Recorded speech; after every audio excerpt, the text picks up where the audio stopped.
CG Mabillaluz,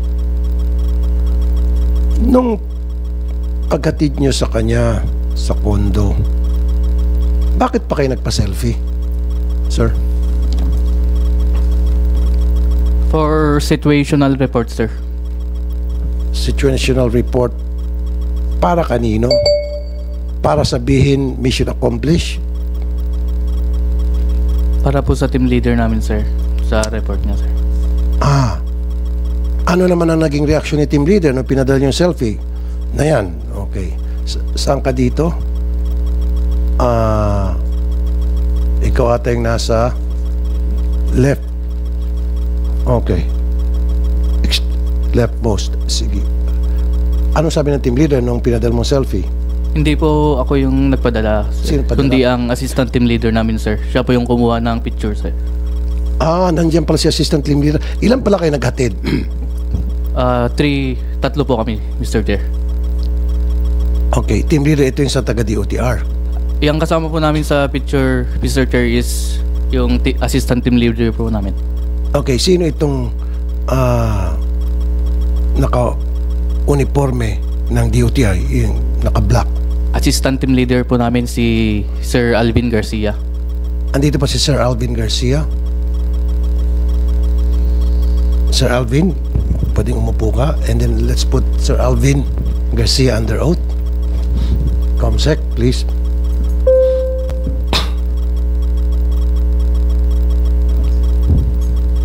Nawala? Okay.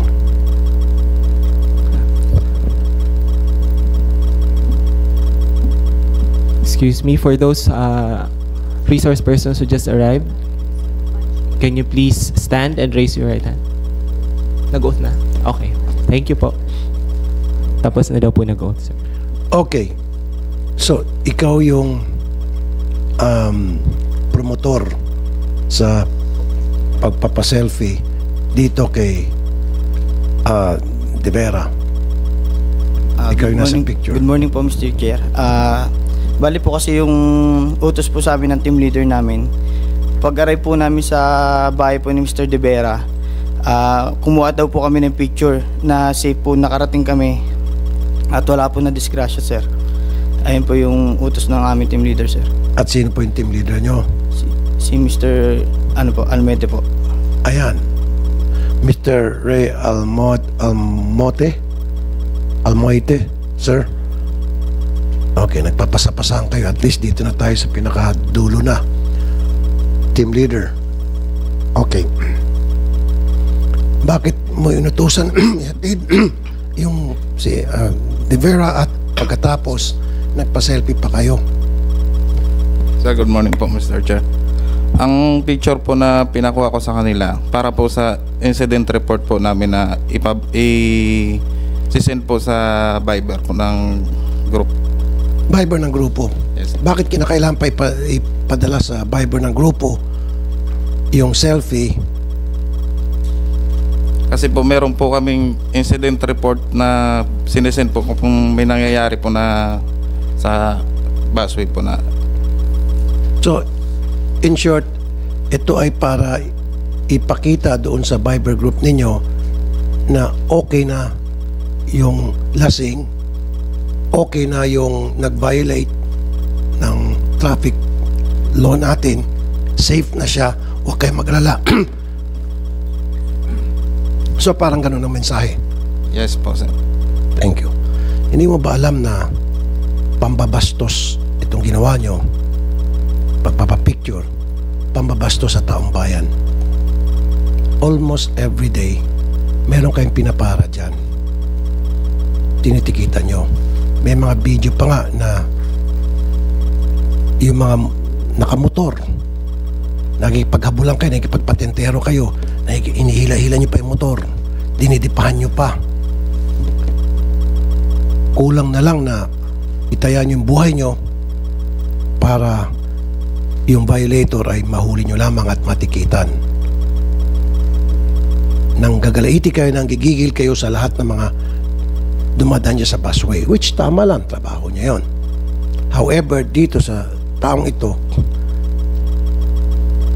he became the exception to the rule. And why is that? Mr. Chair, yung nangyari po kasi na Mr. Chair, wala po kami panikit at that time, sir. Yung at that moment po, wala po kami panikit, naubos na po.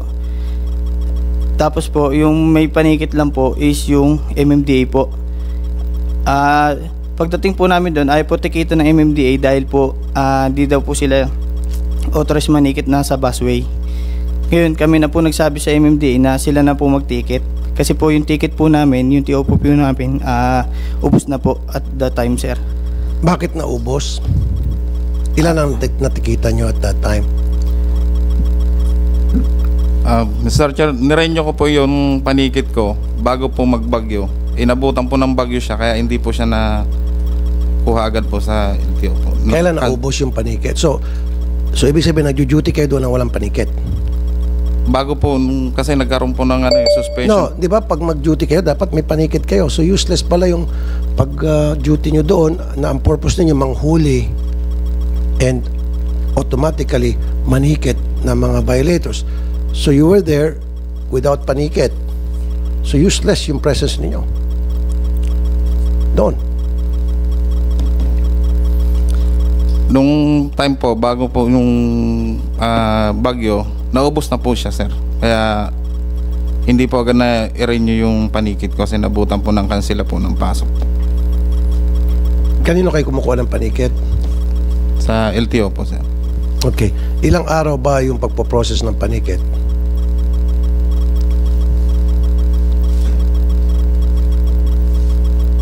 Sana kung wala ka palang panikit, hindi ka na nag-duty doon. What for? Useless ang presence nyo doon kung ganon. Ba't ka pa nandun kung wala ka palang panikit? Wala ka authority na manghuli at mag-sanction ng isang violator. In this case, tulad nitong si De Vera. LTO, Mr. Francis Ray Almora, gaano katagal po mag-process ng panikit maibigay Good morning, Mr. Chair. sa deputized ninyo? For the deputized officers of LTO, they have to just account for the tickets. So they have to submit or return the copies for the office for COA purposes. And immediately, we can issue again How long, at sir? TOP. How long? Within the day, Mr. Within the Chair. day. Narinig mo?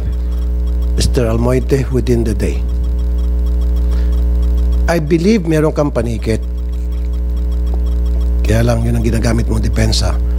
But let me remind you, you don't even need panikit para yung isang tulad ni De Vera na lasing na siya ay dalhin sa presinto o tawagan mo yung pulis. Nandiyan sa IR nyo, number 2 sa department order ninyo. Makipag-communicate sa pulis para sunduin ito at dalhin sa presinto.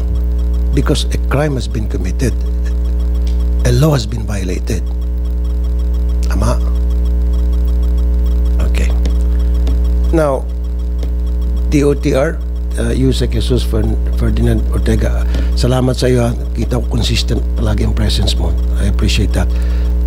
Ano yung parusa dito? Kung mabilis kayo magparusa sa mga gumagamit ng busway, ngayon, ito mga hindi gumawa ng tama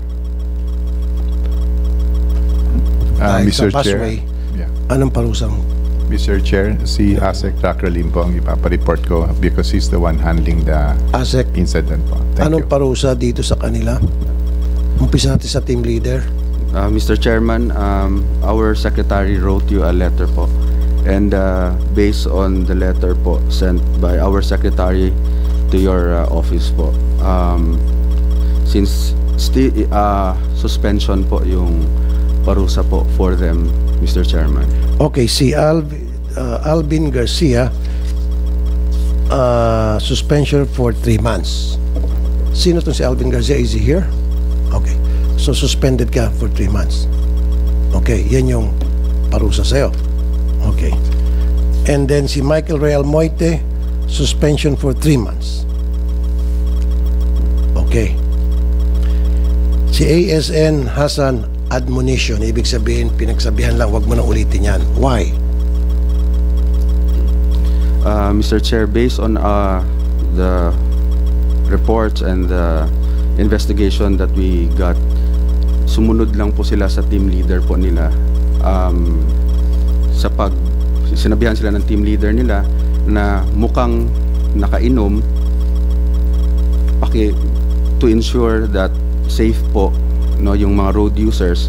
Sila po yung nagtanong pa sila kung sino bang marunong mag-drive, and we found out ang marunong mag-drive si ASN Villaruz. So siya yung pinadrive po, Mr. To cut it short, sumunod lang sila sa utos ng kanilang team leader. Yes, So ma'am. pag sinabi ng team leader, lumundag ka sa 10th floor building, kailangan silang lumundag. Hindi Sir. naman.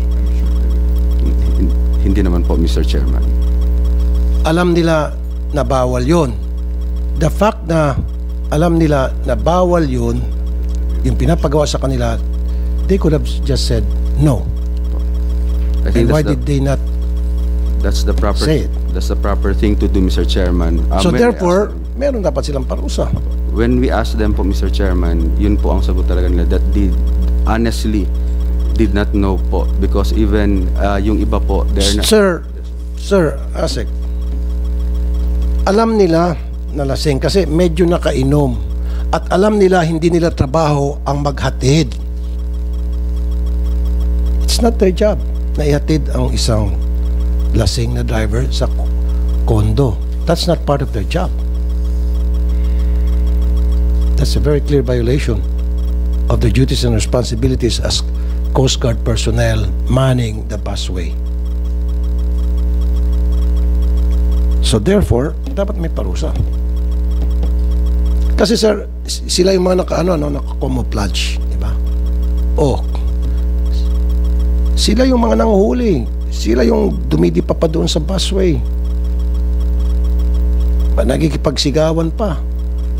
Nililecturan pa yung mga violators, which tama lang. And now, sila nagkamali. Papaluin na yung kamay nila at huwag mo nang ulitin. No.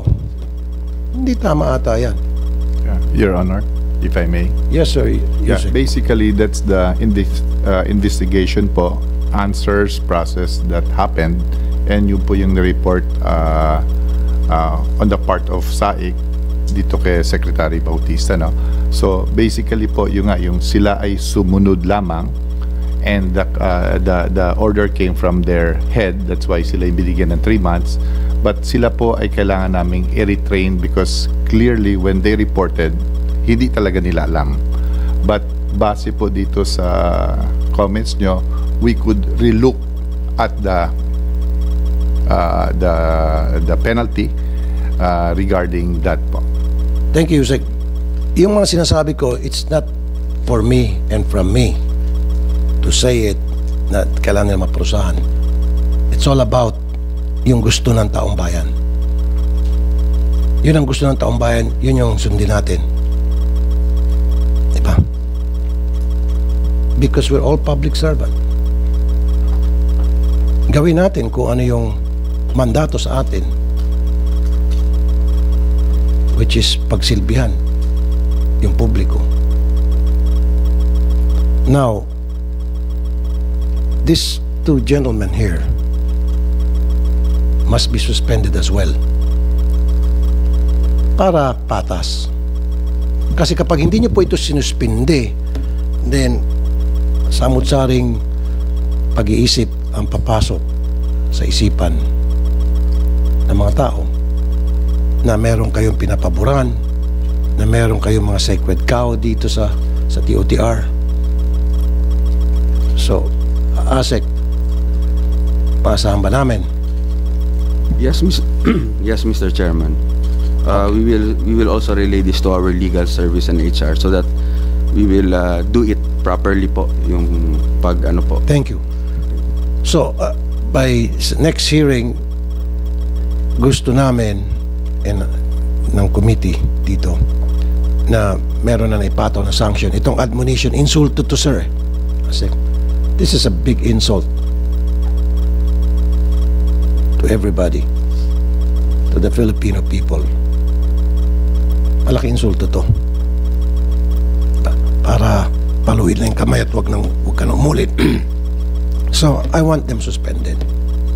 Okay? I'm not going to stop. Hindi ako titigil. Kahit pa every week tayo mag-hearing dito hanggat hindi na napapataw ng tamang parusa yung dalawa na nagkamali. Yun lang talaga naman eh. Yun yung narapat. Okay? So, maasahan ko po yun. Talk to your legal and then come back to us. Then, kung hindi, patawag mo yung legal. We'll do that, Mr. Chairman. Okay. So, next hearing, meron ng resulta tayo. Tama? Okay. Ang susunod natin pag-usapan dito ay yung LTO, yung breathalyzer, alcohol breathalyzer. 50 million pesos allocated sa inyo. 51 million pesos. Ano nangyari? Ano nangyari sa mga breathalyzer? At magkano per unit? Sir?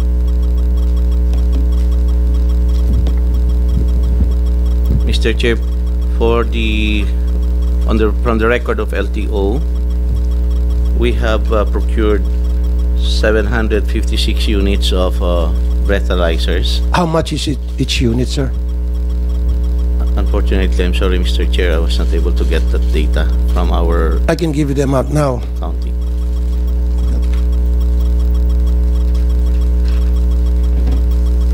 $68,000 per unit. Sir. 68,000. Napakamahal yata kasi sir, nag-check kami dyan sa, sa US. Mataas ang standard nila. 5,000 pesos lamang.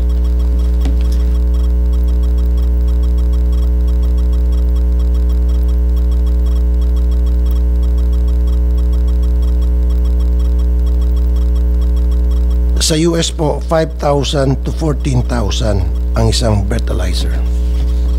Sa Thailand, 3,000 pesos katumbas. Sa China, 22,000. Pero doon na lang tayo sa US, 5,000 to 14,000. Bakit po sobrang mahal?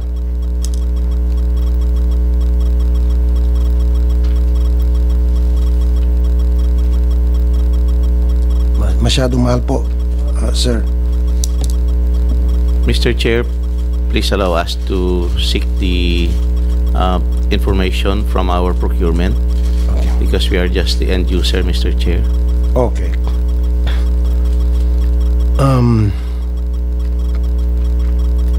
Sino-sino ilan po yung breathalyzer na na-procure ninyo? Ulit? Mr. Chair, this was distributed to all the regional offices from Okay. Region 1 to including NCR, CAR, and Caraga. Okay. All right. Initially, there was also 50 units transferred to the PNP, 50 units to the PNP. Okay. 215 units to MMDA, 200. 15 units to MMDA. Okay. MMDA. Okay. This is for a total of 756 units, Mr. Chair. Okay. Na-flag down kayo ng COA, Commission on Audit. At merong worth 51 million pesos na mga kagamitan kasama na yung breathalyzer na nakatenga lamang sa inyong ahensya sa stockroom at hindi nagagamit. Galing po ito sa COA. 51 million. Hindi lang naka-specify kung ilan dito ay breathalyzer. Lalabas po ito sa budget hearing.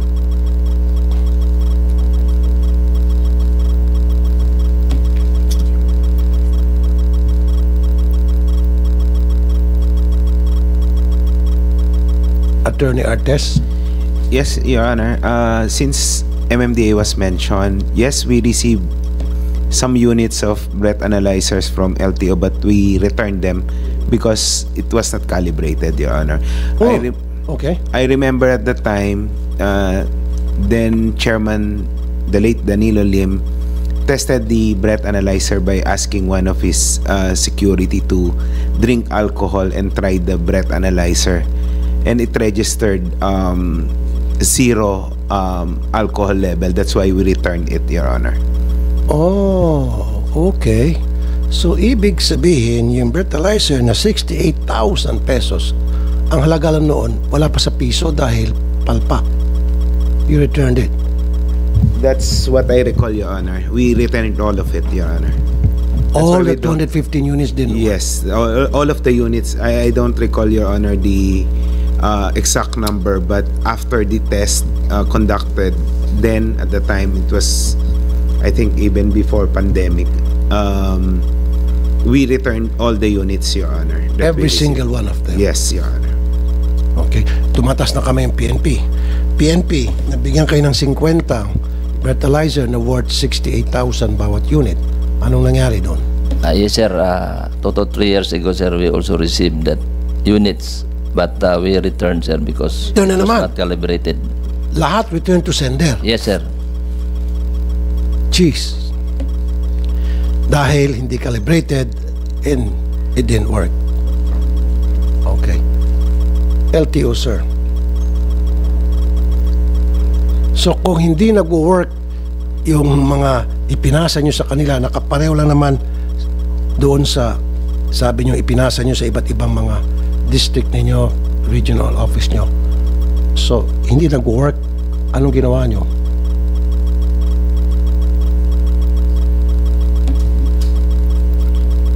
Mr. Chair, that period, I'm sorry, but I'm not trying to evade, but then I assumed the position on July 2023.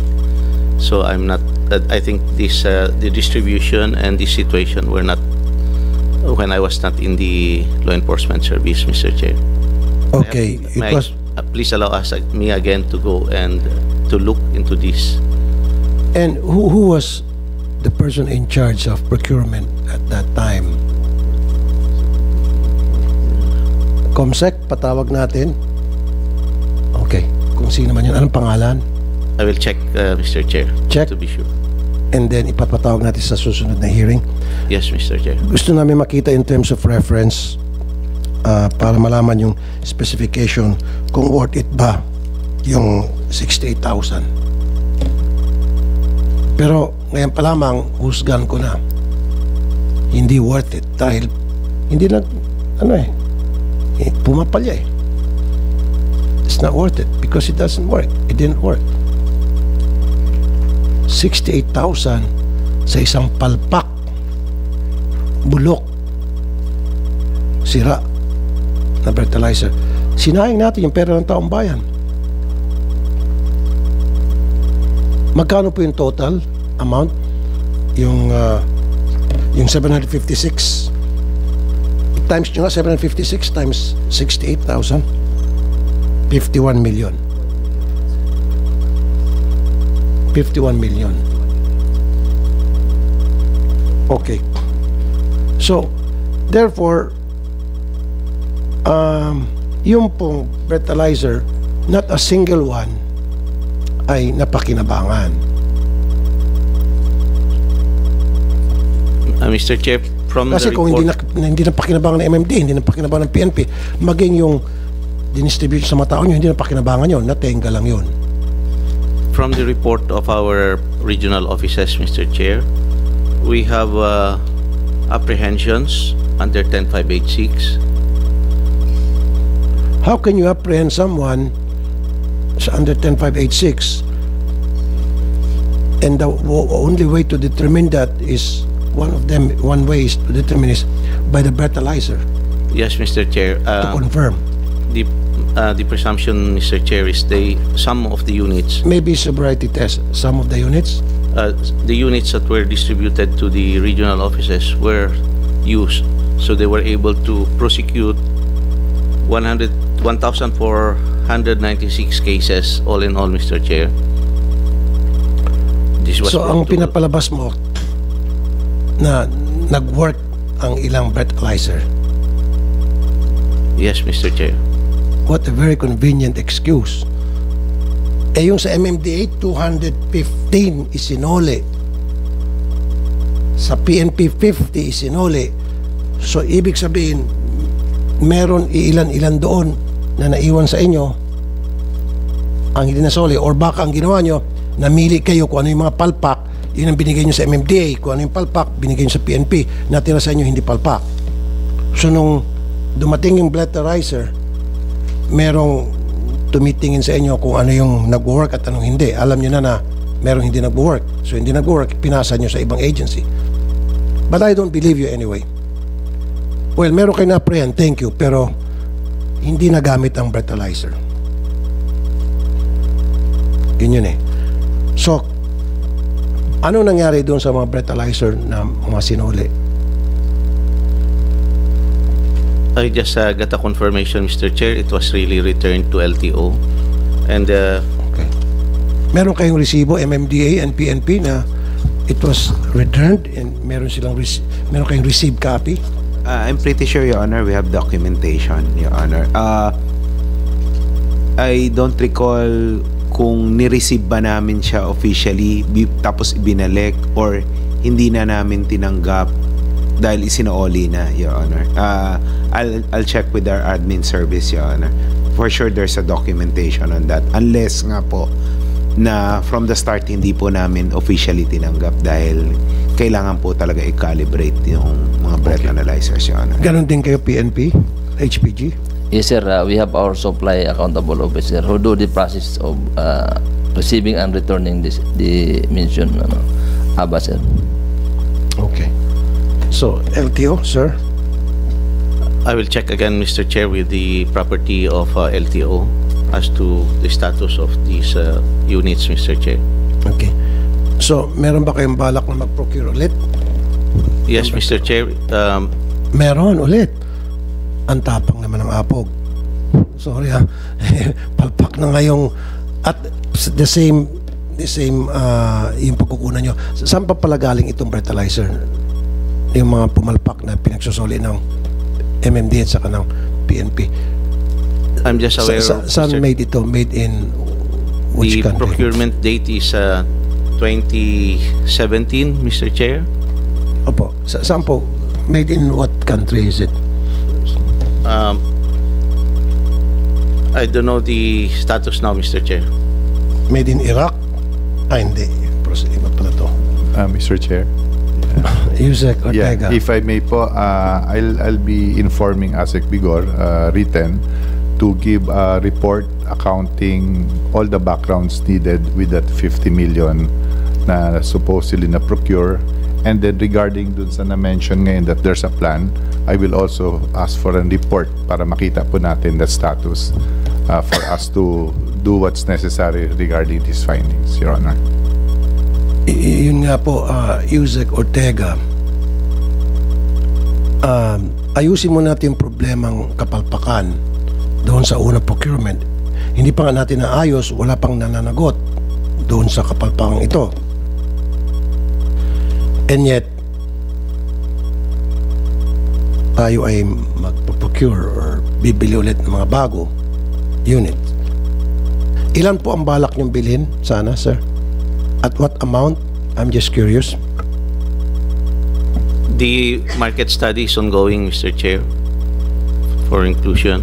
Pero give or take, magkano sana ang balak niyo? I have no idea, Mr. Chair. DOTR? Ano yung comment mo rito? So pinag-aaralan pa raw nila yung pagbili ulit Definitely, Your Honor, ang definitely mangyayari ngayon is put on hold lahat ng movements for us, like mentioned earlier, to us what happened before, because this will be a factor for the agency to act on this supposedly na merong proseso silang ginagawa regarding the breath analyzer, Your Honor.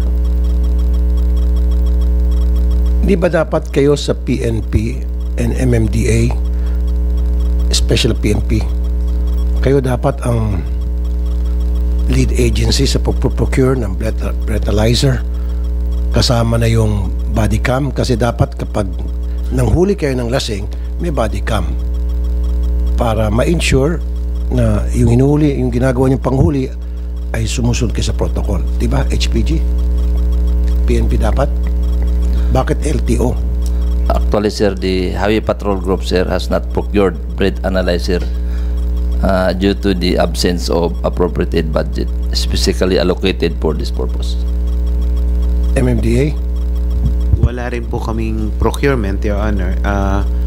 Dahil po siguro din wala po kaming deputized na enforcer, traffic enforcer to implement po ito pong Anti-Drunk and Drug Driving Act, Your Honor. So, sa Anti-Drunk and Drug Driving Law, hindi kayo deputized? Hindi kayo kasama doon? I don't think so. Kasama po kami sa nakalagay sa batas, pero kailangan po namin mag-seek ng deputization, Your Honor, sa LTO po. Okay. Why did you not do it? Sir, actually, nakadalawang batch na po kami ng enforcers, if I recall it right, na pinag-train at pinag-exam. Unfortunately, hindi ko po alam kung kakulangan ba ng competence ang aming enforcers o sinasadya nila, dahil kalimitan po gabi ito maa-assign. Nag-fail po yung dalawang batches na ipinadala namin sa written exam, Your Honor, for deputization. Wala pong pumasa. Ilan pong pinadala nyo na nag-fail lahat? I think dalawang batches po yata yun ng tigto 25. Lahat puro nag-fail? Yes, Your Honor. Parang sinasadya ata sa palagay nyo, sir. Yeah, parang ganon din po, pero I don't... Parang ayaw kayong i-deputize. Parang gano'n lumitaw. Hindi ko rin po alam, pero... Para lahat, yung dalawang batch, ilan katao yun? Parang dalawang 25 po yung aming pinadala. 50? Yes, Your Honor. Kahit isa sa kanila, walang pumasa, lahat bumagsak. Opo, wala po pumasa, Your Honor. So, wala po kaming... so, ibig sabihin, bobo lahat ng mga tao ninyo dyan sa MMDA? Hindi ko po nga alam, Your Honor, kasi... Huwag na lang kayo mag-traffic sa MMDA kung kayo, sabi ng LTO, mga bobo kayo, bagsak kayo. O, bakit pa kayo nagta-traffic? Iniinsulto kayo ng LTO. Hindi naman po siguro gano'n yan. No, I'm just trying to cheer up everybody here. Kasi parang inaantok na. LTO, I want the MMDA traffic enforcers deputized. I'm dead serious. Kasi ang MMDA ang nakikita sa kalye. Every day, sila yung babad sa araw, maging umuulan o uminit, nandiyon yung MMDA. Pero never pa akong nakakita ng traffic enforcer from the LTO na kung tawagan ninyo, anong tawag doon? Anong tawag po sa traffic enforcer ninyo? Transportation Regulation Officers. Hindi, meron tawag doon yung mga naka-boots. Flying squad. We don't use that anymore, Your Honor. Okay. Wala na kayong flying squad. So, anong tawag ngayon sa bago? TROs, Your Honor. TRO. Transportation Regulation Officers, Your Honor. Wala ako nakikita mga TRO sa kalye. Ano bang suot nilang uniforme? It is powder blue with Boris Stetson hat. Wala ako nakikita. Sa kahaba ng ENSA, wala ako nakikita. Sa amang kalye, wala ako nakikita. Saan ba naka-standby mga ito? Para mapicturean ko. Wala talaga. At the moment, Your Honor, we only have 28 personnel. 28 lang? Yes, Your Honor. Para sa Buong Metro Manila, 28 lang. Then kung 28 lang, sana nag-deputize kayo para ma-augment yung pag-enforce nyo ng traffic against drunk driving. Dineputize yung MMDA, nagbo-volunteer ng MMDA, 50. Bakit? Your Honor, LTO is very much willing to train, deputize other enforcement as mentioned by the law. Baka ibabagsak nyo lang. MMDA. Magpa-deputize ulit kayo ng another subukan nyo 100.